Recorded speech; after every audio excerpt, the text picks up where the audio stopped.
Shaolin Temple. Home of an ancient sect of warrior monks. Proud defenders of a 1,000-year-old tradition until now.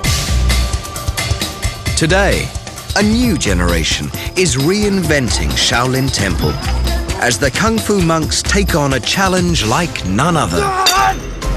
Doing business in the 21st century.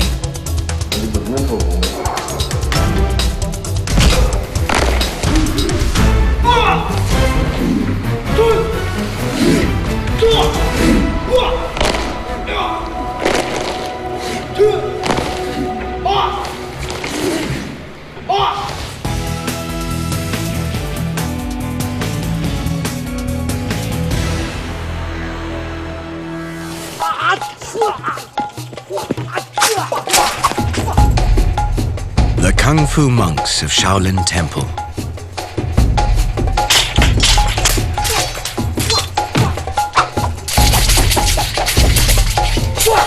For more than 1,000 years, they've protected China's emperors and defended their nation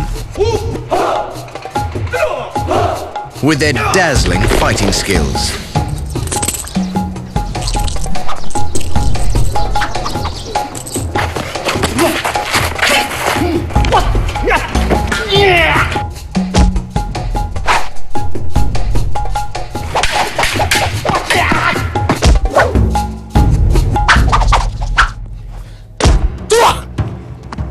A formidable legacy.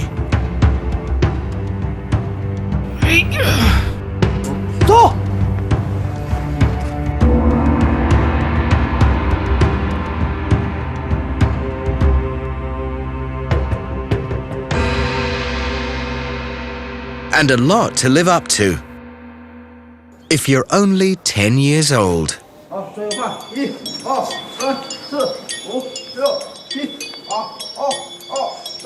Welcome to boot camp, Shaolin style. 2 hands on the foot.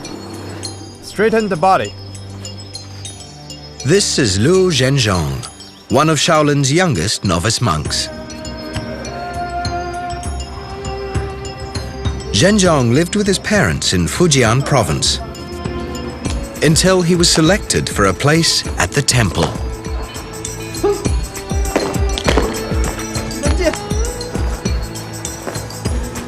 That was a year ago. Since then, he's lived at Shaolin Temple with more than 40 other novice monks, all of them hand-picked from Kung Fu schools all over China. Training 3 hours in the morning, 2.5 hours in the afternoon. 365 days a year.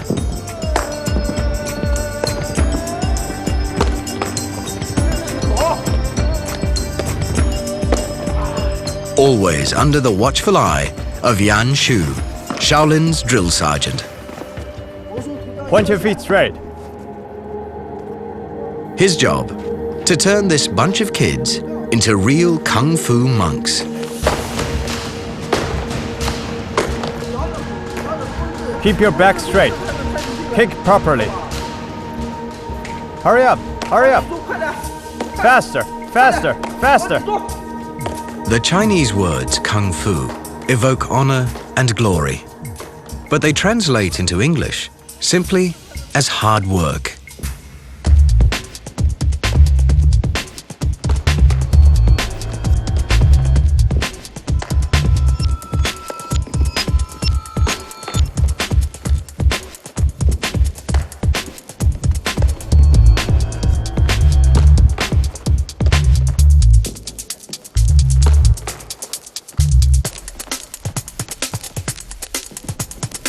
It's a punishing regime, even for these boys.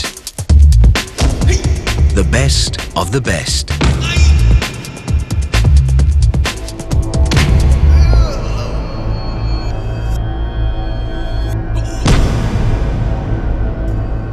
That's why Shaolin calls its novices the hopefuls.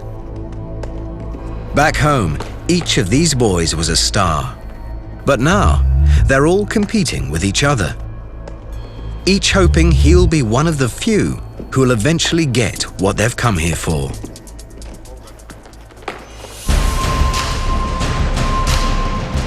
A place on the A-Team. Shaolin performance teams travel the world, captivating audiences with dazzling kung fu displays. It's a ticket out of rural China to a life of stardom. But there's only one way to get there.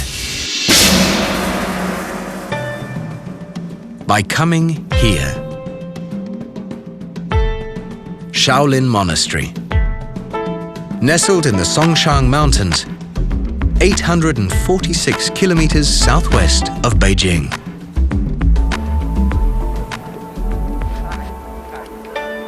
And a long, lonely 1,000 kilometers from Zhenjiang's home. Life at Shaolin's a big adjustment for these boys.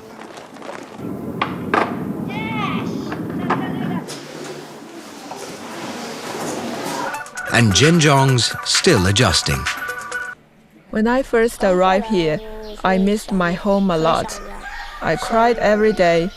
After a while, I got used to it.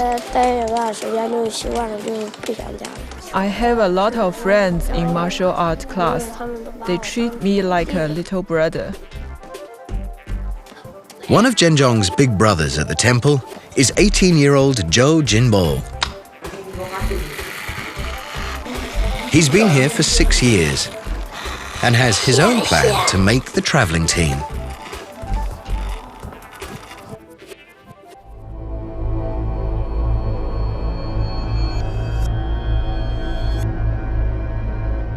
Jinbo's specialty is Iron Kung Fu.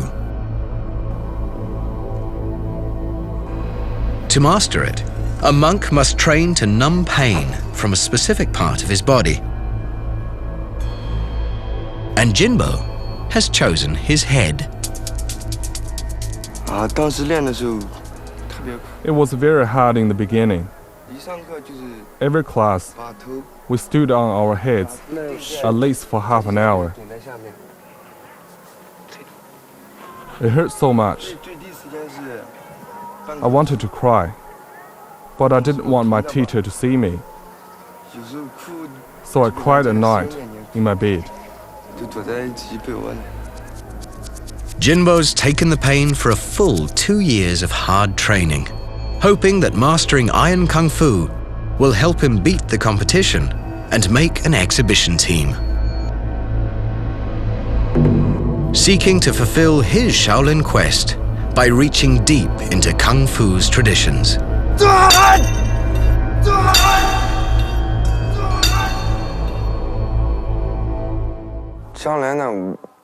I want to travel around the world and perform, make Shaolin Temple even more famous.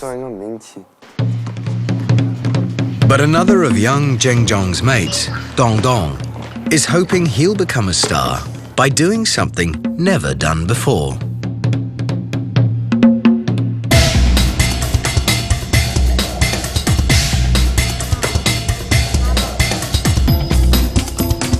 Dong Dong's extraordinary talents have earned him a place in a very special touring team.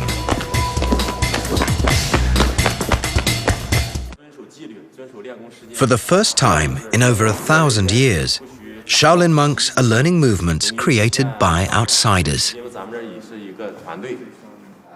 Western outsiders. The other one has the solo intro and then... Belgian choreographer Sidi Labi Shakawi and Polish composer Szymon Broska have spent 2 months here developing a new Shaolin show for one of the world's most prestigious dance venues, London's Sadler's Wells.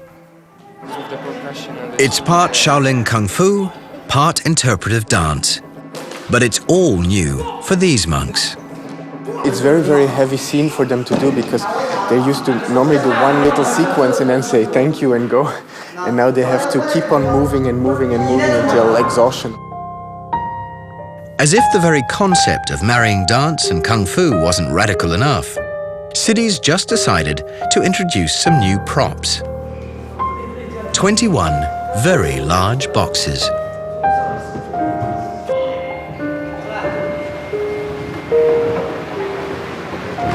And with 21 boxes, you can create an infinite number of constructions. You could create a temple, you could create a graveyard, you can create a zoo with cages. There's so many ways.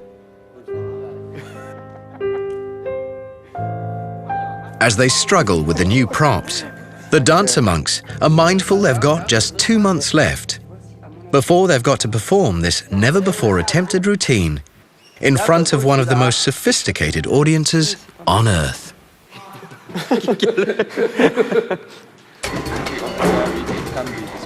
And before they can leave for London, they've got to please an even tougher critic.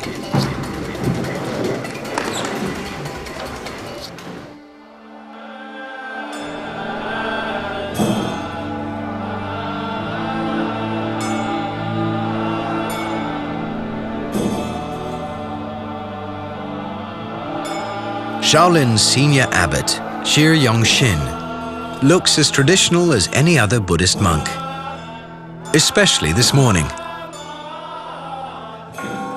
as he presides over one of Shaolin's holiest rituals.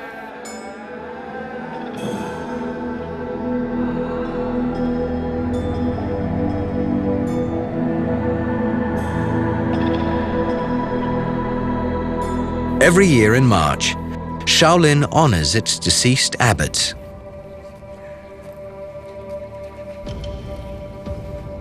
At a cluster of 200 stone pagodas, standing to the west of the temple, each a memorial to a former abbot.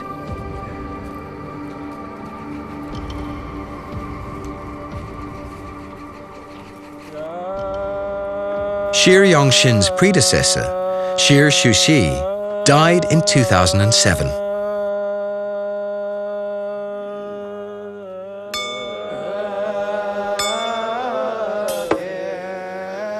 Thieu Lam Tu's pagoda is carved with images of the changes he saw in his lifetime. Jet air travel, computers, video cameras, icons of the modern world.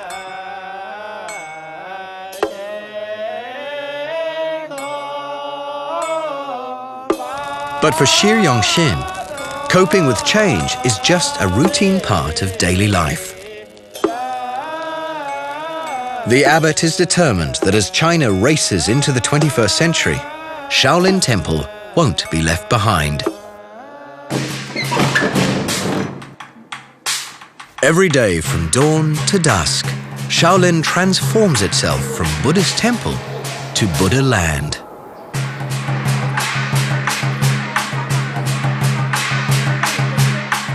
One of China's top tourist destinations.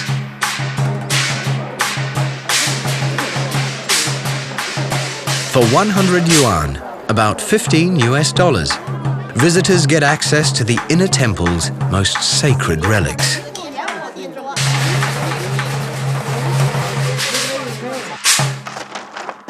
And if they're willing to part with more of their money, they can take home some officially blessed souvenirs.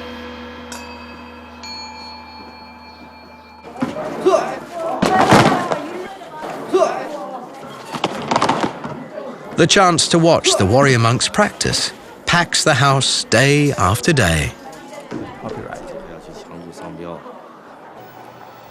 As Shaolin's apostle of change, Abbot Thieu Lam Tu had to become more than a spiritual leader. He's now also a brand manager, looking after one of China's best-known exports, Shaolin Incorporated. A multi-million-dollar business with investment portfolios in property, media, tourism, and healthcare. And the brand's going global, with links to temples and kung fu schools in the USA and Europe.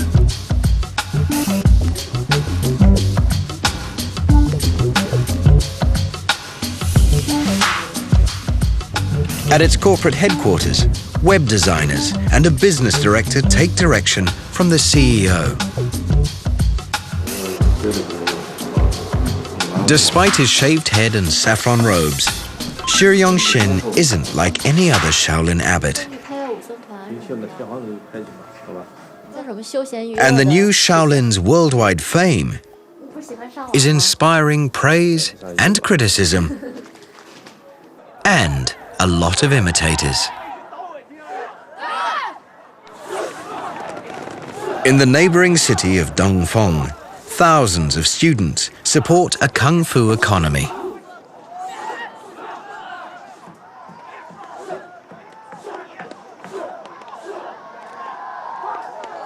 Dongfeng's biggest martial arts school has 2 campuses and 25,000 students. All the schools promise instruction by bona fide Shaolin masters.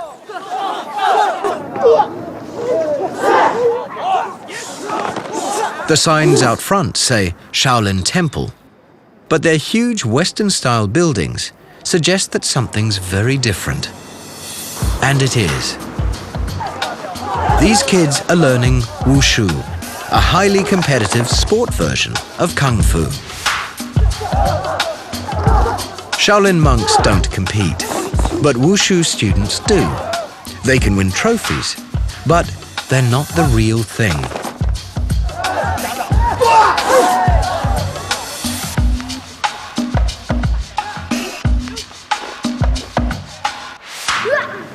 Only the most talented wushu graduates can hope to earn a place on a Shaolin Temple display team.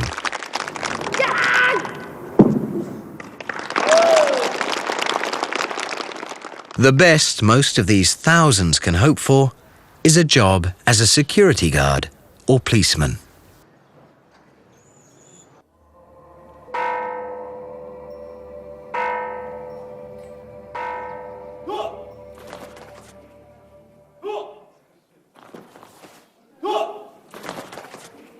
Even at Shaolin Temple, hopefuls who don't make a traveling display team face a much tougher future. Working as martial arts teachers at wushu schools, or hiring themselves out as bodyguards. Which is why this man's opinion really matters. Yanda is the temple's master in charge of martial art monks. He decides who's got what it takes to join one of Shaolin's display teams.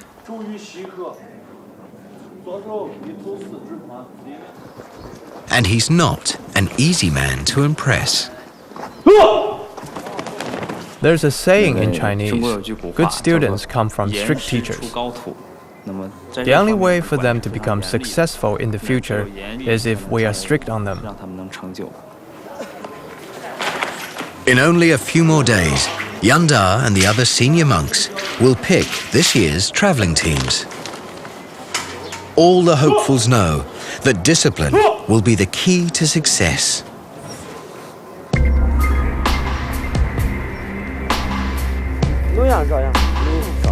Along with their teacher Yan Shu, Jinbo and his mates never stop practicing the ancient routines they hope will make them stars.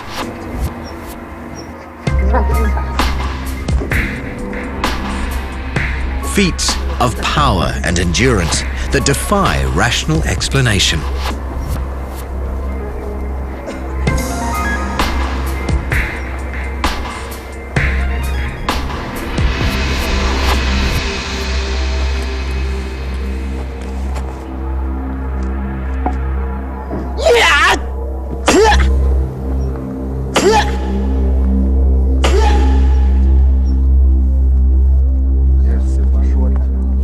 The monks can concentrate their body's energy, or qi, into a force so powerful that over the centuries, they've dented holes in the temple floor. Only a perfect harmony of body and mind can generate that kind of power.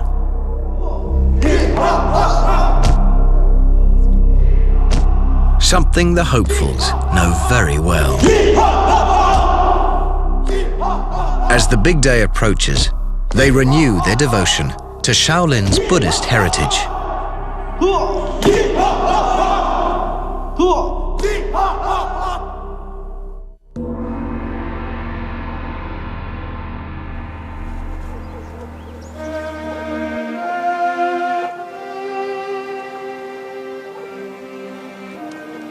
Jinbo and some of his friends make a pilgrimage to the place where Shaolin Kung Fu started.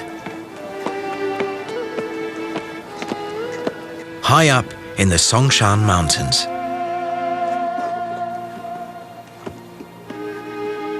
According to legend, a Buddhist monk called Bodhidharma, or Damo, meditated in a cave high above the monastery for 9 years. Developing the world-famous tradition the Chinese call Chan and the Japanese Zen.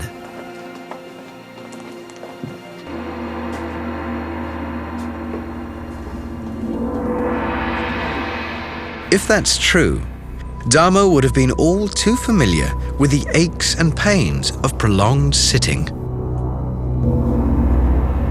Which is why, the legends say, he invented a set of body movements to help relieve the strain.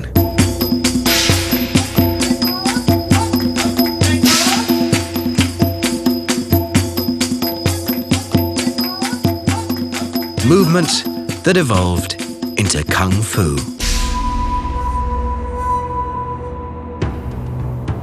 Today, Shaolin Kung Fu has over 700 moves. You can't do things like this unless your mind has mastered it.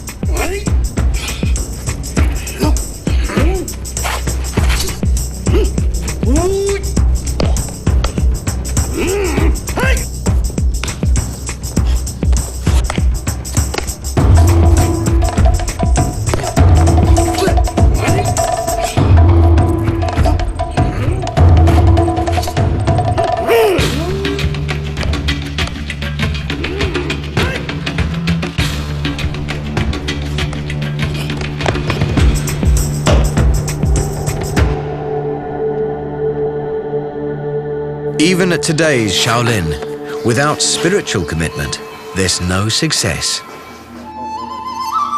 Today, Zhenjiang is getting some religious instruction from one of the temple's oldest ordained monks. 60-year-old Shi Young Chans spent most of his life at Shaolin and offers his wisdom to young hopefuls. You study martial arts as well as meditation. You need to integrate Chan into martial arts.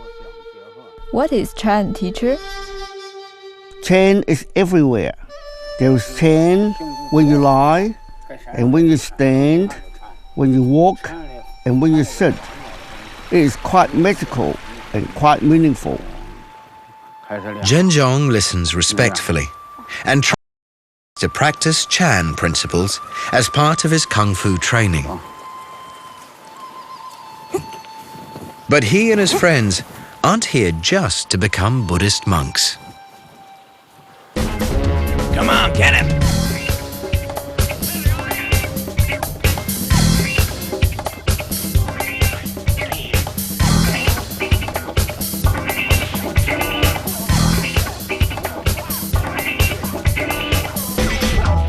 Shaolin's roots may be ancient and sacred, but today, Hollywood's an effective recruiter. Hopefuls like Zhenjiang dream of being the next Kung Fu megastar. My favorite Kung Fu star in films is Jackie Chan. I watch a lot of his films. The wars and upheavals of 20th century China nearly killed Shaolin. For centuries, Kung Fu had been a powerful defense against all enemies. But it was no match for machine guns and artillery. In the 1920s, battling warlords tore China apart, and Shaolin became a casualty of war.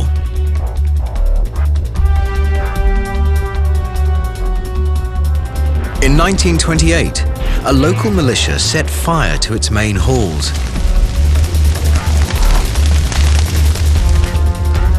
Destroying Buddhist icons and sacred scriptures, leaving a 1,000-year-old tradition in ruins.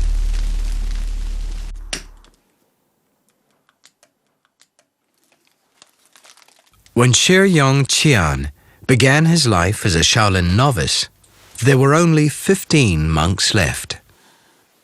It was a time he remembers all too well. When I first came here, I worked in the fields. Everything was destroyed. It was a painful time. We all cried.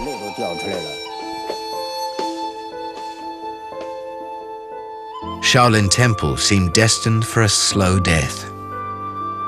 And then, in the 1980s, that destiny changed, thanks to two men.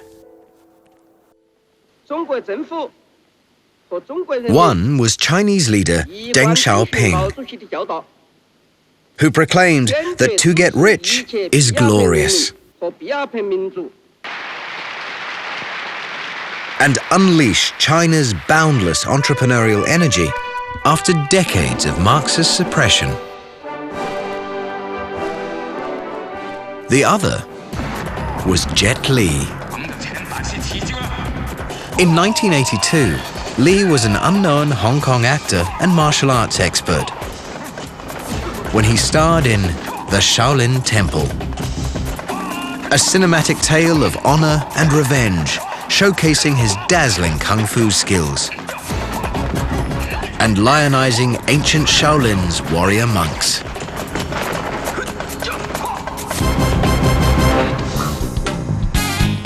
Since the 1980s, China's exploding economy and the worldwide rage for martial arts films have lifted Shaolin out of the ashes and thrust it into the 21st century.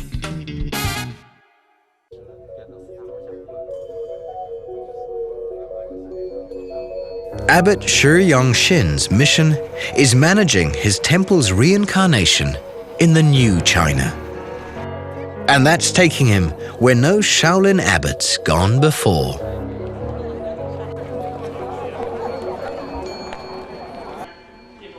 The Communist Party's National People's Congress in Beijing.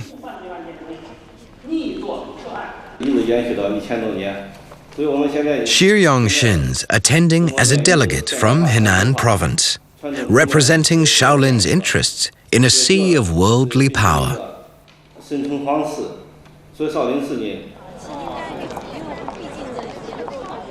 He's something of a star here. People know he's a mover and a shaker. And he's rumored to be one of the country's more influential men. Star power, an open mind, and the government's patronage have all helped Thieu Lam Tu to resurrect his ancient temple's fame and fortune.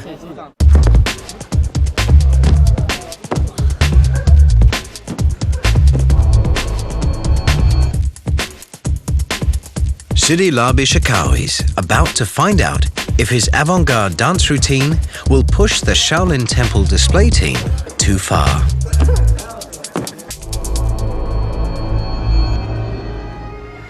Dong Dong and his fellow monks have been working hard to realize their dream. A standing ovation from an adoring London audience.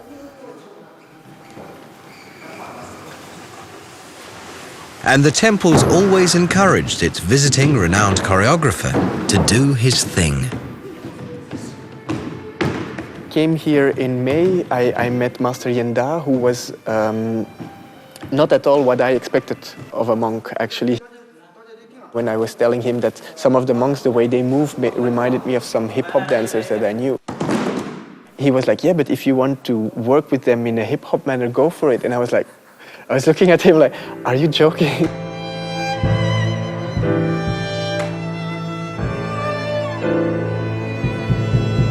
And now this here.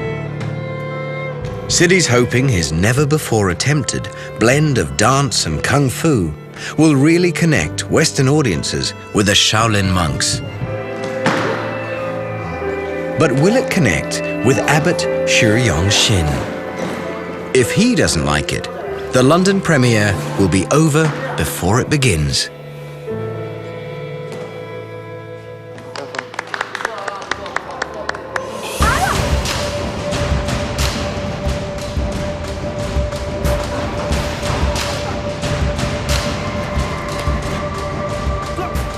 Iron Monk Jinbo's pursuing stardom the old-fashioned way. But that doesn't make his quest any easier.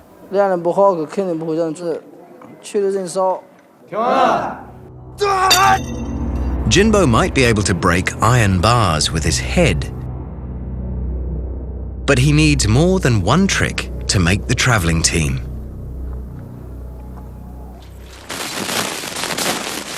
Kung Fu stars must master one of Shaolin's traditional weapons. Staffs, swords or chains.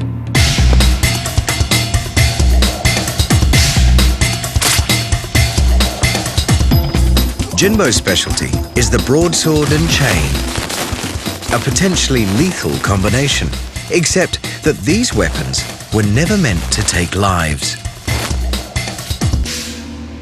Buddhism discourages violence, and the killing of any living thing is strictly prohibited. If you take a closer look at Jinbo's sword and chain, you'll see they're made from wood, tin, or some other non-lethal material.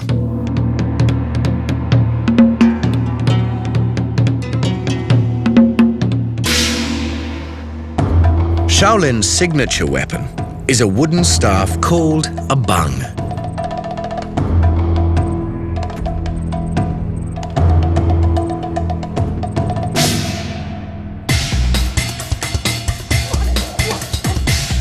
Hundreds of years ago, during the Ming Dynasty, the martial monks disarmed their opponents with it.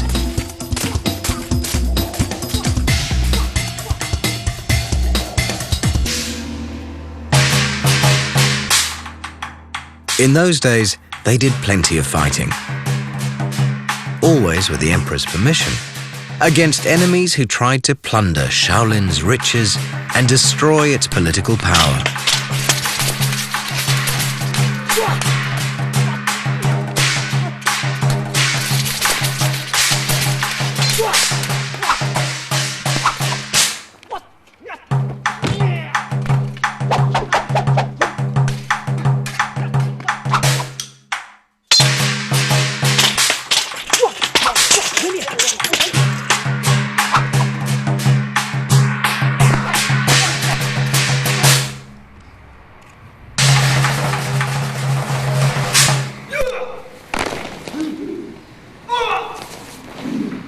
At one period, the temple's standing army numbered 2,000 warrior monks.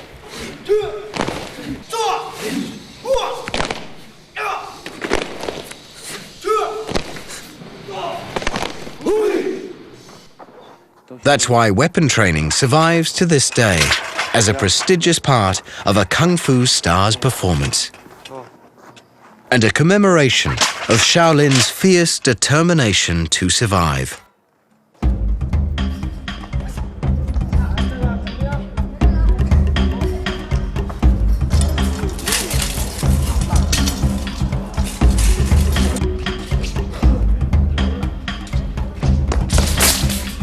In less than a week, Yanda will make his decision on who will make the A squad and travel the world performing Shaolin Kung Fu. And who will have to go back to basic training. The mind, the breath, and the strength must work together to win.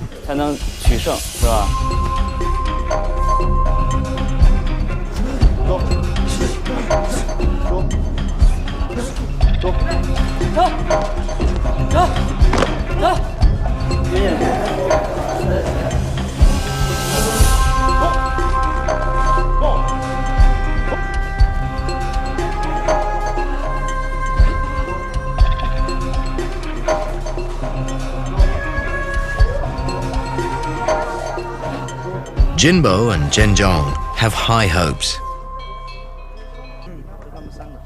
But just days before the big decision, Zhenjiang suffers some seriously bad luck. Teacher, my foot is injured. How did that happen? I fell in a ditch when I was jogging the other day. Does it hurt? Yes. Jinbo, take Luo Zhenjiang to the doctor. The timing couldn't be worse. One word from the doctor could keep Zhenjiang off the display team and cripple his dreams.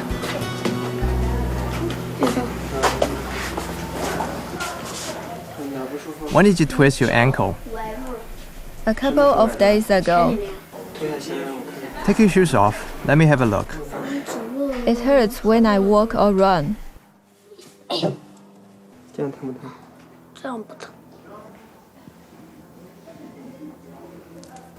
The doctor's usual prescription. Suck it up and get back to your training. And prove that you're a tough Shaolin monk. The children here can endure a lot. Unless they are badly hurt, they will practice with injuries. But Zhenjiang's ankle is badly hurt. He's going to be out of action for at least a week. That could ruin his chances of making the A squad and winning a place in this year's touring display team. Suddenly, Zhenjiang's year of hard work could be for nothing.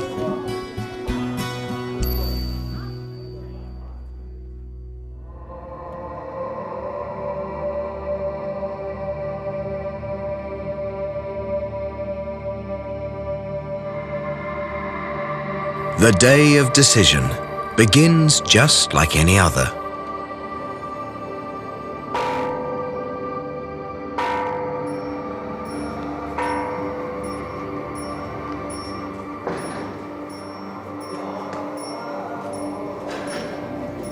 But for the novice Kung Fu monks, it's the biggest day of their young lives.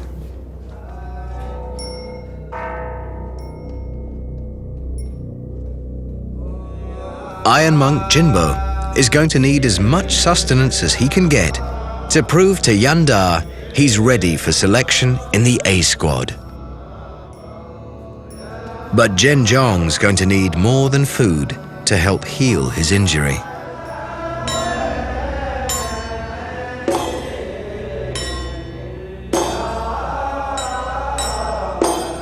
It'll take a miracle to fix his ankle in time for practice.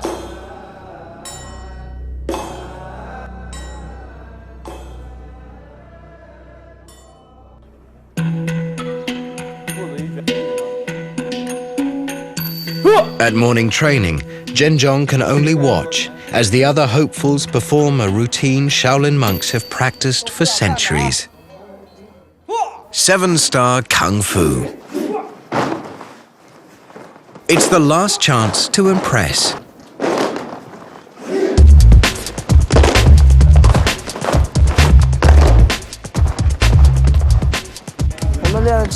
The 7-star routine is a required traditional routine for every monk here. When we perform, we do 7-star routine because it is better looking.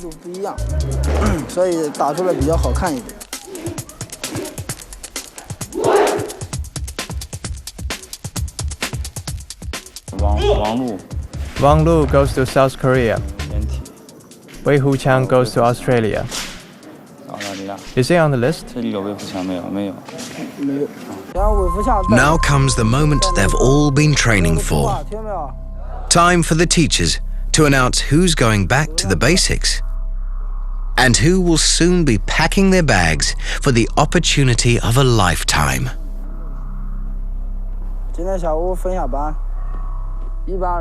This afternoon, we're dividing you into 2 groups.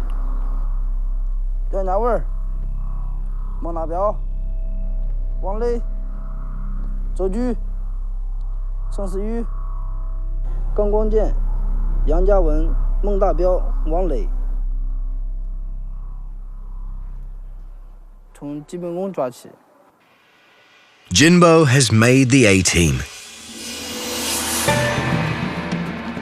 Soon he will realize his dream of traveling and performing around the world, helping make Shaolin even more famous.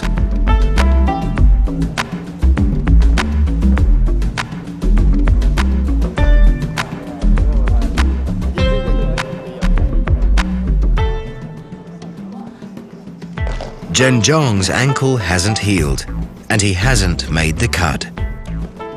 But Yanda and Yangshu have a special assignment for him: teaching one of the new recruits.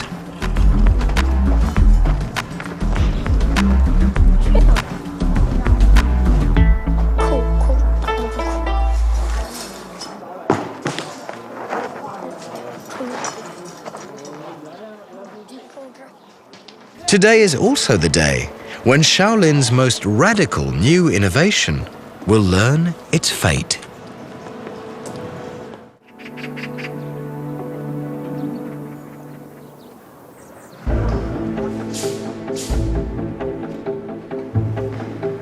Shaolin's first ever East-West dance collaboration could take the martial monks in a bold new direction.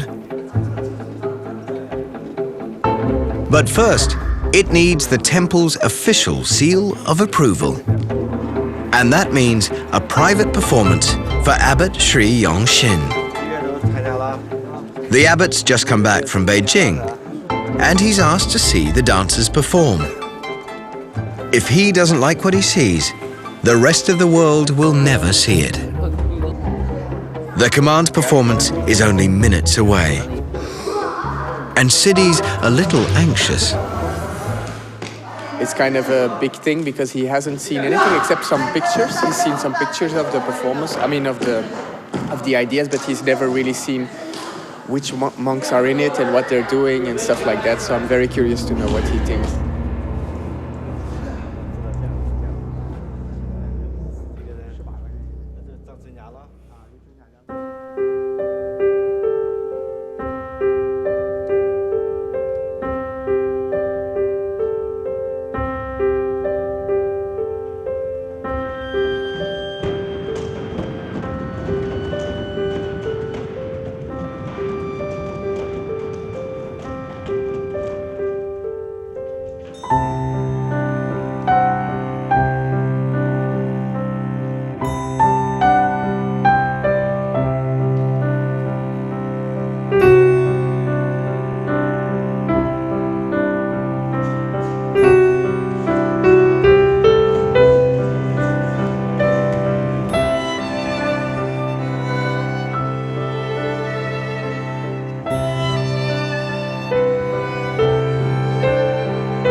With just a simple gesture, the abbot shows his approval of Sidi's work.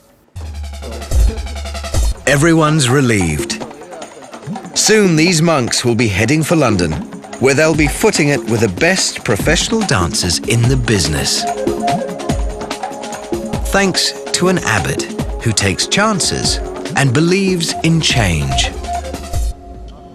Shu Yongxin's transforming Shaolin from a cultural relic on the brink of extinction into a thriving capitalist enterprise. Some say he's ruining Shaolin's spiritual integrity, but he's willing to take the heat. For him, Shaolin is change, I believe if our first teacher, Master Bodhidharma, were alive today, he would have done the same to adapt to today's society. Only when you respect the reality and adapt to the present time can you survive and develop. Iron Monk Jinbo will soon be heading overseas to join the ranks of Shaolin's top performers.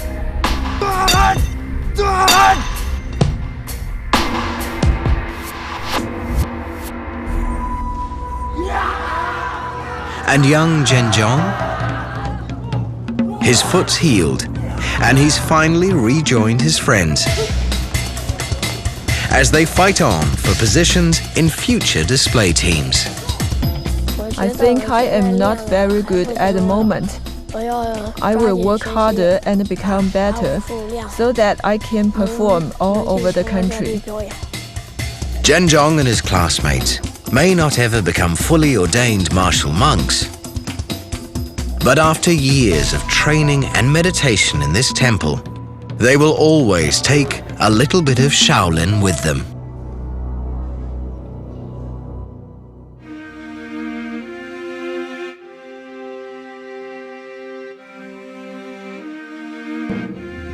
For over 1,000 years, it's kept its spiritual heart intact while surviving in a changing world. Now, China's changing again, and Shaolin is surviving, even prospering, by changing with it. But for those who love this ancient place and devote their lives to it, Shaolin Temple always will be what it always has been, a fortress of enlightenment and a sanctuary for the soul.